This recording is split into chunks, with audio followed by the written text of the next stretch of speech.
আমন্ত্রণ দীপ্ত সংবাদে আপনাদের সাথে আছি আমি ইয়াসমিন সুমনা। চীনের প্রেসিডেন্ট শি জিনপিং এর সঙ্গে সাক্ষাৎ করেছেন প্রধানমন্ত্রী তারেক রহমান। স্থানীয় সময় শুক্রবার সকালে বেইজিংয়ের গ্রেট হল অফ দ্য পিপলে এই বৈঠক হয়। এ সময় বাংলাদেশের স্বার্থ সংশ্লিষ্ট বিভিন্ন বিষয় তুলে ধরেন প্রধানমন্ত্রী। এর আগে চীনের ঐতিহাসিক তিয়ানআনমেন স্কয়ারে অবস্থিত স্মৃতিস্তম্ভে পুষ্পস্তবক অর্পণ করেন বাংলাদেশ সরকার প্রধান। চীনের স্থানীয় সময় সকাল ৯টা ১৫ দেশটির বীরদের প্রতি শ্রদ্ধা জানিয়ে তিনি এই পুষ্পস্তবক অর্পণ করেন। এ সময় দুই দেশের জাতীয় সঙ্গীত পরিবেশনা এবং বিউগলে করুণ সুর বাজানো হয়। পুষ্পস্তবক অর্পণের পর প্রধানমন্ত্রী কিছুক্ষণ নীরবে দাঁড়িয়ে চীনের বিপ্লবী বীরদের স্মৃতির প্রতি গভীর শ্রদ্ধা জানান। এ সময় প্রধানমন্ত্রীর সঙ্গে উপস্থিত ছিলেন তার সহধর্মিণী জুবাইদা রহমান। চীন সফর শেষে প্রধানমন্ত্রী তারেক রহমান আজ বিকেলে বেইজিং থেকে ঢাকার উদ্দেশ্যে রওনা হবেন।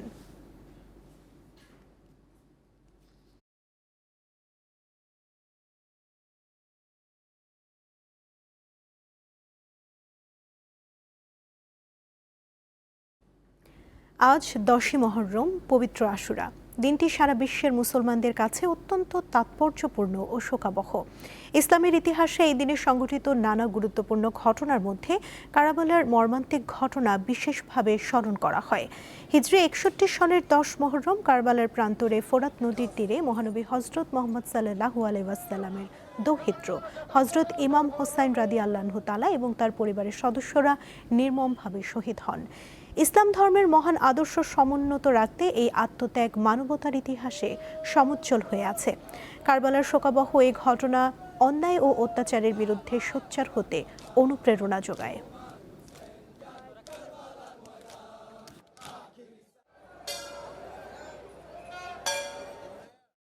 আজকের এই দিনে একটি বার্তা সুস্পষ্ট, আমরা অন্যায়, অবিচার, জুলুমের বিরুদ্ধে দাঁড়াতে হবে। এটা অনেক বেদনাদায়ক একটা দিন। সে তার পবিত্র রক্তের বিনিময়ে সে তার ইসলামের জন্য তার পবিত্র রক্তকে সে দান করেছে। পালন করছি জন্মেরটাই আমার মা বাবা পাইলে এসে যেটা আমি এটা পূরণ করতেছি। আসলে এই দিনটাকে মূলত ইমাম হোসেন কারবালার 10ই মহরমে কি হয়েছিল সেটা জানানোর জন্যই আমরা রাস্তায় নামছি। পবিত্র আশুরা উপলক্ষে ঢাকায় হোসেনি দালান ইমামবাড়া থেকে বের হয় ঐতিহ্যবাহী তাজিয়া মিছিল। এ বিষয়ে জানাতে যুক্ত আছেন আমাদের সহকর্মী নূর আলম। কথা বলবো তার সঙ্গে। নূর, আশুরায় যে আত্মত্যাগের বাণী তা নিয়ে তাজিয়া মিছিলে অংশগ্রহণকারীরা কি বলছেন, আর তাজিয়া মিছিলটি কোন পর্যায়ে রয়েছে বিস্তারিত জানাবেন।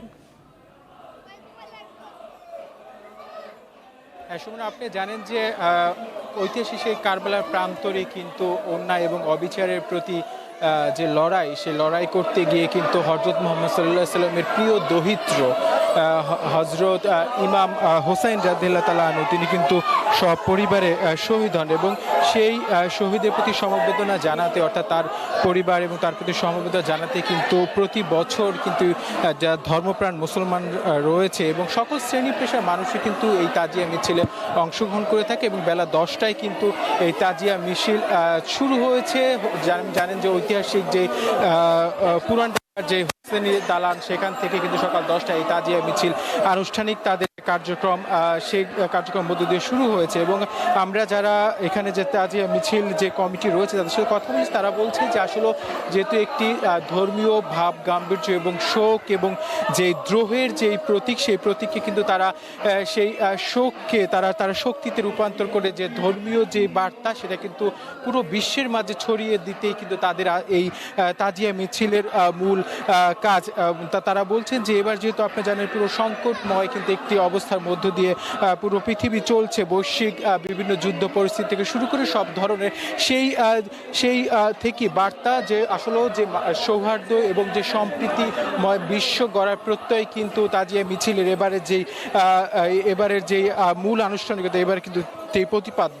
এবং দেখতে পাচ্ছেন যে আসলে প্রতিটি সড়ক প্রদক্ষিণ করে, অর্থাৎ আমরা দেখেছি হোসনি দালান থেকে সকাল 10টায় শুরু হওয়া এই মিছিলটি কিন্তু দীর্ঘ সময় ধরে কিন্তু এখন চলছে। এখানে হজরত ইমাম রাদিয়াল্লাহু তাআলা আনহু এবং হজরত ইমাম হাসানের রাদিয়াল্লাহু তাআলা আনহুর যেই লাল এবং আমরা যেটা বিষয়টি যে ইতিহাস লাল এবং যে সবুজ কাপড়ের মাধ্যমে যে তাদের যে পোশাক, সেই পোশাকে কিন্তু তারা অনেকে দেখছি আমরা তারা সেই পোশাক পরিধান করে এবং তাদের প্রতি শোক জানাতেই কিন্তু প্রতিটি সড়ক, যেহেতু পুরান ঢাকার এই সড়কগুলো খুবই সংকীর্ণ, সেই দিকে কিন্তু মিছিল থেমে থেমে কিন্তু যাচ্ছে এদিকে। তবে নিরাপত্তার বিষয় যদি একটু বলতে চাই, যে নিরাপত্তার বিষয়টা একেবারেই কিন্তু এবার ডিএমপি খুবই গুরুত্ব সহকারে নিয়েছে।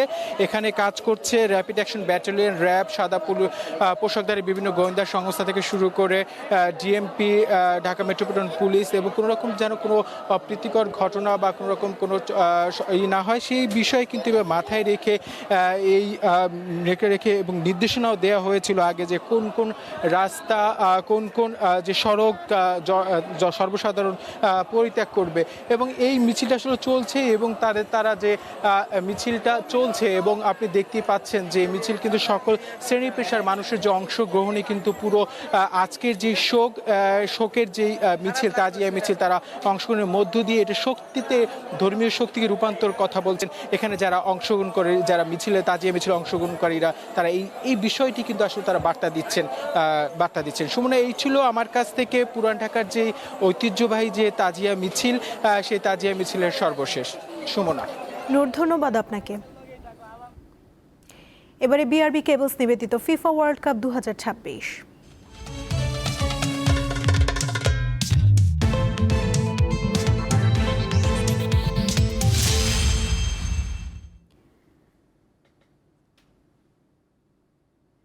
বিশ্বকাপ ফুটবলের রাউন্ড অফ 32 নিশ্চিত করেছে জাপান। পিছিয়ে পড়েও 1-1 সমতায় ম্যাচ শেষ করে এশিয়ার প্রতিনিধিদের সঙ্গে নকআউট পর্বে জায়গা করে নিয়েছে সুইডেনও। নকআউট পর্বে জাপানের প্রতিপক্ষ 5 বারের বিশ্ব চ্যাম্পিয়ন ব্রাজিল। আরেক ম্যাচে কুরাসাওকে হারিয়ে প্রথমবার নকআউট পর্বে উঠেছে আইভরি কোস্ট। এছাড়া 4 বারের বিশ্ব চ্যাম্পিয়ন জার্মানিকে হারিয়ে দ্বিতীয় রাউন্ড নিশ্চিত করেছে ইকুয়েডর। গোলশূন্য প্রথমার্ধের পর জমে উঠল লড়াই। চমৎকার দলীয় প্রচেষ্টায় গোলে এগিয়ে গেল জাপান, দ্রুতই সমতায় ফেরালো সুইডেন। পরে সুযোগ এলো দু দলের সামনে, কিন্তু ব্যবধান গড়ে দেওয়া গোলের দেখা পেল না কোনো দলই। তাতে ডালাসে 1-1 গোল ব্যবধানে ড্র হয় জাপান ও সুইডেনের লড়াই। দুই দলই জায়গা করে নিয়েছে নকআউট পর্বে। এই ড্রয়ে 5 পয়েন্ট নিয়ে রানার্স আপ হয়েছে ব্লু সামুরাইরা। সি গ্রুপ চ্যাম্পিয়ন ব্রাজিলের বিপক্ষে রাউন্ড অফ 32-তে মুখোমুখি হবে এশিয়া দেশটি। 4 পয়েন্ট নিয়ে তৃতীয় হওয়া সুইডেনের প্রতিপক্ষের নাম জানতে অপেক্ষায় থাকতে হবে। এদিকে ম্যাচের শুরুতেই গোল উদযাপনে মাতল জার্মানি। পিছিয়ে পড়ে মনোবল হারায়নি ইকুয়েডর। দারুণভাবে ঘুরে দাঁড়িয়ে স্মরণীয় জয়ে বিশ্বকাপের নকআউট পর্বে উঠেছে তারাও। নিউ জার্সি মেটলাইফ স্টেডিয়ামে ই গ্রুপের শেষ রাউন্ডে 2-1 গোলে জিতেছে ইকুয়েডর। 4 পয়েন্ট নিয়ে 3-এ আফ্রিকার দেশটি।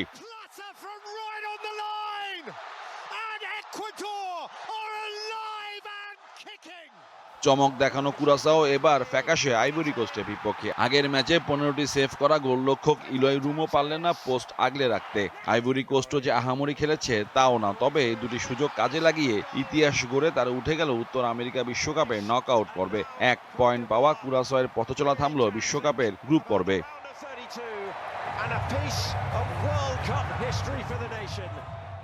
অন্যদিকে তিউনিশিয়াকে 3-1 গোলে হারিয়ে 7 পয়েন্ট নিয়ে এফ গ্রুপে সেরা হয়েছে নেদারল্যান্ডস। তারা খেলবে মরক্কোর বিপক্ষে। মোহাম্মদ হাসিব, দীপ্ত স্পোর্টস।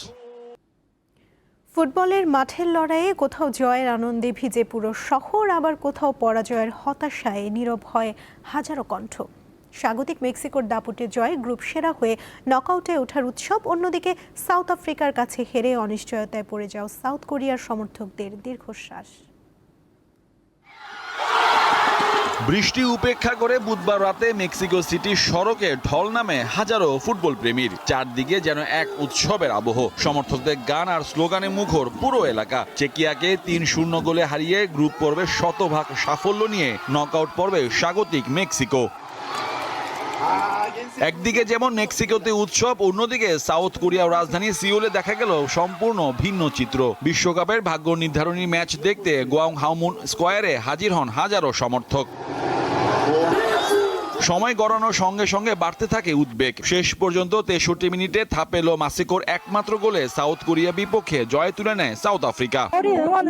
আমি সত্যিই ভেবেছিলাম আমরা জিতবো। ফলটা খুব কষ্টদায়ক। খেলোয়াড়রা সর্বোচ্চ চেষ্টা করেছে। প্রথমার্ধে করা ভুলগুলোর পুনরাবৃত্তি হয়েছে দ্বিতীয়ার্ধেও। কৌশলগত পরিবর্তন করতে না পারায় হতাশাটা বেশি কাজ করছে। একদিকে বৃষ্টি ভেজা উল্লাস, অন্য প্রান্তে কষ্টের কান্না। ফুটবল সমর্থকদের আবেগে একই রাতে লেখা হলো দুটি ভিন্ন গল্প। মোহাম্মদ হাসিব, দীপ্ত স্পোর্টস। লিওনেল মেসি নাকি দিয়েগো ম্যারাডোনা? আর্জেন্টিনার ফুটবল ইতিহাসের সর্বকালের সেরা আইকন কে? সে বিতর্ক কখনো শেষ হবার নয়। বিশ্বকাপ ইতিহাসের সর্বোচ্চ গোলদাতার রেকর্ড ছুঁয়ে ফেলার পর আবারও নতুন করে আলোচনায় উঠেছে এই প্রশ্ন। আর্জেন্টিনার ভিন্ন দুই প্রজন্মে দুই মহানায়কের মধ্যে কে সেরা? সাবেকরা এতদিন ৮৬ বিশ্বকাপ জয়ী ম্যারাডোনাকে এগিয়ে রাখলেও ২০২২ কাতার বিশ্বকাপের পর অধিকাংশ ফুটবল বোদ্ধা সেরা মানছেন মেসিকে। বুয়েন্স আইরেসের রাস্তায়, ক্যাফেতে কিংবা ফুটবল প্রেমীদের আড্ডায় এখনো একটাই প্রশ্ন, মেসি নাকি ম্যারাডোনা? মেসি আমাদের জন্য একজন আদর্শ, শুধু মাঠে নয় মাঠের বাইরেও। কিন্তু ম্যারাডোনা আমাদের পরিচয় তৈরি করে দিয়েছিলেন, তাই ব্যক্তিগতভাবে আমি ম্যারাডোনার দিকে ঝুঁকব। অনেক তরুণ সমর্থকের কাছে অবশ্য ছবিটা ভিন্ন। তারা বড় হয়েছেন মেসির খেলা দেখে। লিওর সাফল্য, নম্রতা আর দীর্ঘ পথ চলাই তাদের অনুপ্রেরণা। বিশ্বকাপ, কোপা আমেরিকা থেকে শুরু করে অসংখ্য শিরোপা জিতে মেসি গড়ে তুলেছেন এমন এক ক্যারিয়ার যা ফুটবল ইতিহাসে বিরল। আমি মেসিকেই বেছে নেব, কারণ আমি তার খেলা সরাসরি দেখেছি। তবে ম্যারাডোনার গুরুত্ব অস্বীকার করা যায় না। তিনি আর্জেন্টিনার ইতিহাসের বড় একটি অংশ জুড়ে রয়েছেন। কারো কাছে মেসি সাফল্যের প্রতীক, কারো কাছে ম্যারাডোনা আবেগের নাম। কেউ শিরোপা দিয়ে বিচার করেন, কেউ মানুষের ভালোবাসা দিয়ে। সমর্থকদের মতে মেসি হয়তো জিতেছেন সবচেয়ে বেশি ট্রফি, কিন্তু ম্যারাডোনা ফুটবলের সীমানা ছাড়িয়ে হয়ে উঠেছিলেন সামাজিক ও আর্জেন্টাইন সংস্কৃতির প্রতীক। যদি শিরোপার কথা বলেন তাহলে অবশ্যই মেসি সেরা, কিন্তু যদি মানুষের ভালোবাসার কথা বলেন তাহলে ম্যারাডোনার সঙ্গে কারো তুলনা হয় না। সময় বদলেছে প্রজন্ম, কিন্তু আর্জেন্টিনা ফুটবল ইতিহাসে দুটি নাম আজও সমান উজ্জ্বল। তাই আর্জেন্টাইনদের কাছে প্রশ্নটা হয়তো মেসি বা ম্যারাডোনা নয়, বরং ফুটবলের আকাশে জ্বলজ্বল করা দুটি অমলিন নক্ষত্রের গল্প। মোহাম্মদ হাসিব, দীপ্ত স্পোর্টস। রাজধানী ঢাকাকে ঘিরে একের পর এক সেতু নির্মাণ হলেও বুড়িগঙ্গার বুকে এখনও থেমে যায়নি নৌকার চলাচল। প্রতিদিন হাজারো মানুষ সময় বাঁচাতে ভরসা রাখছেন ছোট ছোট খেয়া নৌকায়। আর এই পারাপারকে ঘিরেই টিকে আছে শত শত মাঝির জীবন জীবিকা।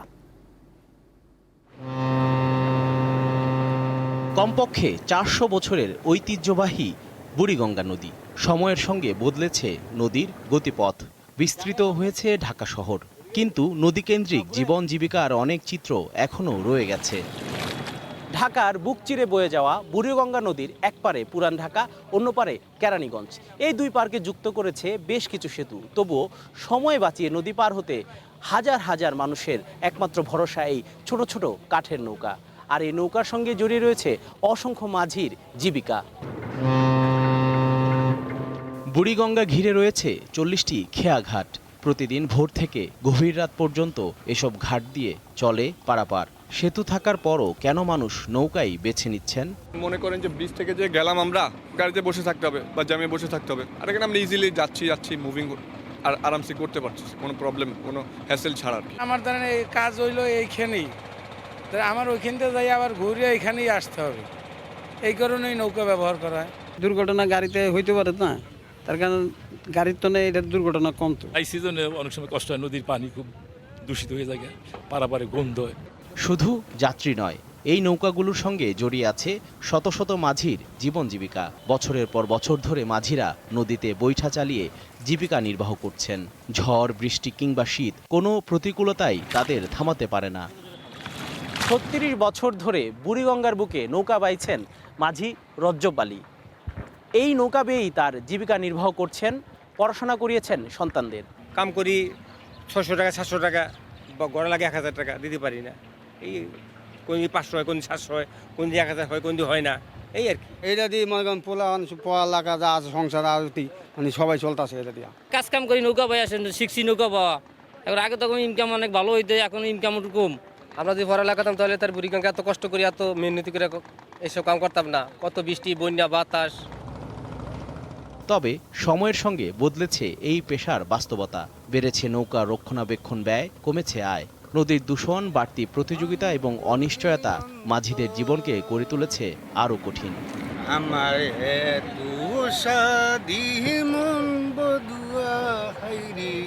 বুড়িগঙ্গার ঢেউয়ের সঙ্গেই লড়াই করে চলে মাঝিদের জীবন।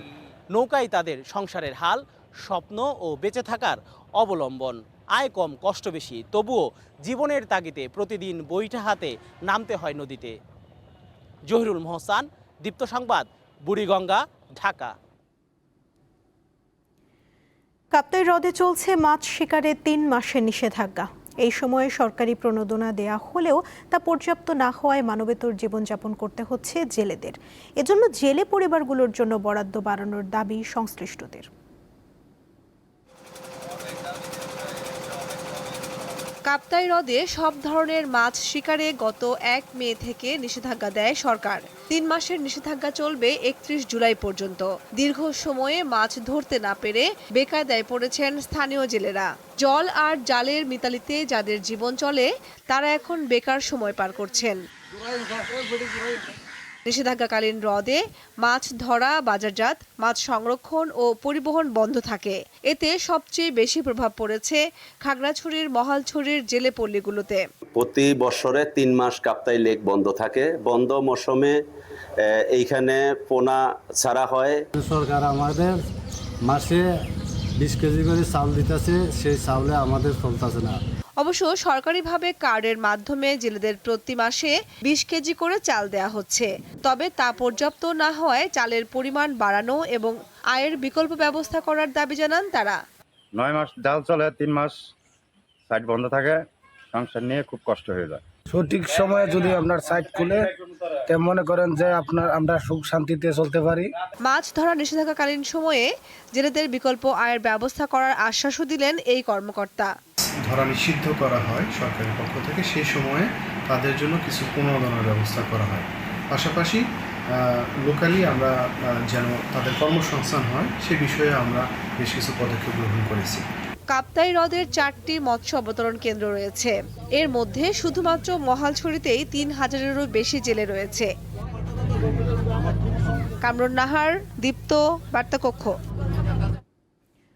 কুড়িগ্রামের রৌমারী সীমান্তের শূন্যরেখায় এখন অবস্থান করছেন 3 যুবক। এর আগে গত 14 জুন মোট 9 জনকে পুশিন করে ভারতের সীমান্তরক্ষী বাহিনী বিএসএফ।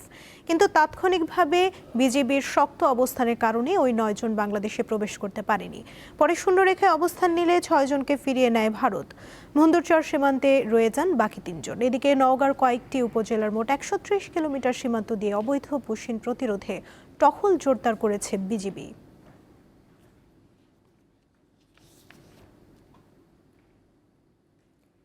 এবারে থাকছে উদ্দীপ্ত যা কিছু ভালো ও উদ্দীপনার।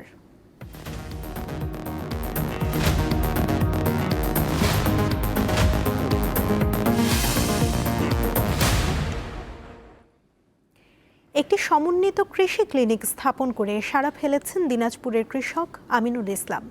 দীর্ঘ 26 বছর ধরে স্থানীয় কৃষক ও খামারিদের বিনামূল্যে বা স্বল্প মূল্যে সমন্বিত কৃষি বিষয়ক চিকিৎসা সেবা ও পরামর্শ দিয়ে যাচ্ছেন তিনি। নিজের বাড়িতেই গড়ে তুলেছেন এই কৃষি ক্লিনিক। এলাকায় কৃষি ডাক্তার হিসেবে পরিচিত আমিনুল ইসলাম মাত্র 9ম শ্রেণী পর্যন্ত পড়াশোনা করলেও সরকারি ও বেসরকারি বিভিন্ন প্রতিষ্ঠান থেকে কৃষি বিষয়ক 50টিরও বেশি প্রশিক্ষণ নিয়েছেন তিনি। এরপর 2014 সালে নিজ বাড়িতেই গড়ে তোলেন সমন্বিত কৃষি ক্লিনিক। এই ক্লিনিকে দেয়া হয় কৃষি বিষয়ক ওয়ান স্টপ সমাধান, আছে পরীক্ষাগার, লাইব্রেরি এবং অনফিল্ড সেবা। ফসল, গবাদি পশু এবং মাছের নানা রোগের প্রাথমিক চিকিৎসা ও পরামর্শ দেয়া হয় এখানে। কৃষকদের সমস্যা সমাধানে বিভিন্ন সার্জিক্যাল যন্ত্রপাতি, ওষুধ সামগ্রী এবং জরুরি উপাদান নিয়ে কখনো কখনো আমিনুল সরাসরি ছুটে যান কৃষকের খামারে। গরু, ছাগল, হাঁস, মুরগির বিভিন্ন সমস্যা হয়, এগুলো সমস্যা নিয়ে আসে। এগুলো আমি মোটামুটি যতদূর পারা যায় শনাক্ত করে চিকিৎসা দিই। যেটা জটিল বা কঠিন মনে হয়, এই ডায়াগনস্টিক ডিপার্টমেন্টের বিভিন্ন ধরনের যারা উচ্চতর ডিগ্রি প্রাপ্ত এই পর্যায়ের বিশেষজ্ঞ আছে ওনাদের সঙ্গে পরামর্শ করি। এই ক্লিনিকে মাটি ও পানি পরীক্ষার আধুনিক যন্ত্র সহ লাইব্রেরিতে রয়েছে কৃষি বিষয়ক প্রায় 1,500-এরও বেশি বই। নিম, মেহগনি, ধুতুরা সহ 10টি ওষুধি গাছের পাতা দিয়ে নিজেই তৈরি করেন বিশেষ জৈব বালাইনাশক। বাড়ির চারপাশে প্রায় 75 রকমের ওষুধি গাছ সংগৃহীত আছে। স্থানীয়রা তাকে ভালোবেসে ডাকেন কৃষি ডাক্তার আমিনুল ভাই। ওনার কাছে গেলে আমাকে ভালো পরামর্শ দেয়, ভালো ঔষধ দেয়। এই যে আমাদের আমিনুল ভাই ডাক্তার কৃষিবিদ, ওনার কাছে আমরা আস্তে আস্তে পরামর্শ দিতে যাই। ওনার কাছে আমরা চিকিৎসা নেওয়ার কারণে আমাদের ক্ষেত খামারের খুব ভালো হয়। কামরুন নাহার, দীপ্ত, বার্তা কক্ষ। আবারও খেলার খবর। জিম্বাবুয়ের বিপক্ষে 3 ম্যাচের ওয়ানডে সিরিজের জন্য দল ঘোষণা করেছে বাংলাদেশ ক্রিকেট বোর্ড বিসিবি। আগামী 28 জুন দুপুরে জিম্বাবুয়ের উদ্দেশ্যে ঢাকা ছাড়বেন ক্রিকেটাররা। 6, 9 ও 11 জুলাই হারারে স্পোর্টস ক্লাব মাঠেই হবে 3টি ম্যাচ। সফরে এছাড়াও একটি টেস্ট ম্যাচ হবে 2 দলের মধ্যে। 28 জুন থেকে শুরু হবে একমাত্র টেস্টটি। সবশেষ 15, 17, 19 জুলাই বুলাওয়ের কুইন্স স্পোর্টস ক্লাবে হবে 3 ম্যাচের টি20 সিরিজ।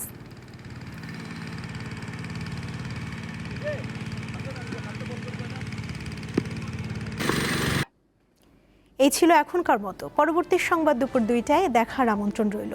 এছাড়া আরও তথ্য পেতে যুক্ত থাকুন দীপ্ত ডিজিটাল প্ল্যাটফর্মের সাথে। ধন্যবাদ সবাইকে।